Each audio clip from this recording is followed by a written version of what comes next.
Giving to charity in the UK is a recession-proof activity. That's the conclusion of research by the Centre for Giving and Philanthropy at Cass Business School. It was a big piece of research done in conjunction with the University of Bristol, and it's being presented to the Royal Statistical Society. Professor Cathy Pharoah led the research for Cass.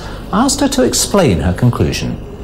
Well, one of the great advantages of looking at 30 years of data, as we have done, is that you can look at what happened in past recessions. So we were able to look at the dip at the end of the 80s, at the dip in the 90s, as well as what's happened more recently. And we found that on the whole, giving it grows during time when we don't have recessions, but then when we have a recession, it doesn't fall back at the same rate as the economy. So as a whole, people are giving about 0.4% of their incomes. It's not actually all that much, is it? No, I think that as a whole, the population doesn't devote a hugely high part of its spending to charity, and there's one of the reasons why it's worth working at trying to raise charitable giving is that you can't help feeling there is huge scope to do that.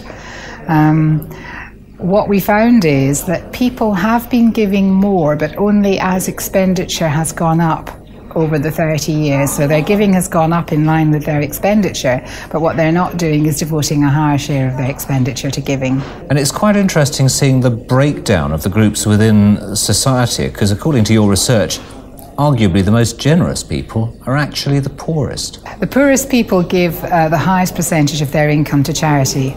But having said that, they're not as likely to give as rich people. And one of the findings that we got from this research was that we are increasingly depending on wealthy donors for the amount of money that's given to charity.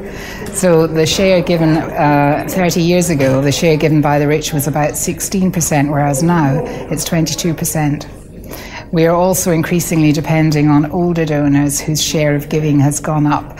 So that we knew that wealthier people and older people tended to give more. What we found from this research is that that trend is exacerbating over time, and it's quite surprising. So who can benefit from this information? How can it be used to make society better? I think it's very, very important for charities, firstly, to know who the important donor groups are. A lot of charities think that one of the most important things we have to do now is engage young people in giving, but that may not be true. It may be that people only start giving to charity as they get older, when they've paid off their mortgages and their children have grown up and they've got leisure and time to think about charities.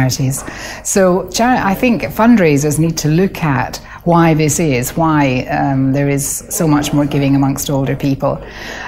And I think the other thing they need to look at is why, in spite of the fact that we've seen some really whizzy developments in charity fundraising using social networks, social media, online, it doesn't seem to have a huge difference on the engagement of young people in giving. Now, I must ask you this just because I'm interested in statistics, and you alluded to the fact that this was 30 years of data. How did you put this research together? Well, the government's carried out an annual survey of household spending since the 50s, and it's pretty consistent over time in spite of some changes. So we worked with Bristol, whom I'd worked with in the past, to look at this kind of data, and we'd looked at figures going up to 1995, and we now worked with them to bring in all the years of the data from 1995 to 2008 and construct a 30-year data set on household giving. And are there any lessons for the future in this? Well, I think one of the strongest patterns that has emerged from the 30 years is that giving has been remarkably stable and remarkably resilient. We are giving about the same proportion of our income as we used to, even although in 30 years we've seen a huge amount of social change. So I think that gives charities some comfort that habits of giving are quite ingrained.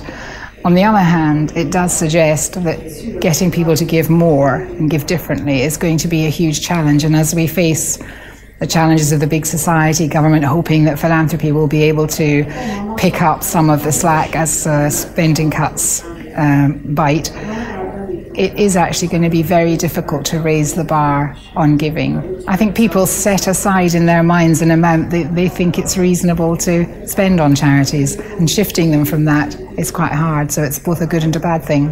Professor Cathy Pharoah, thank you very much.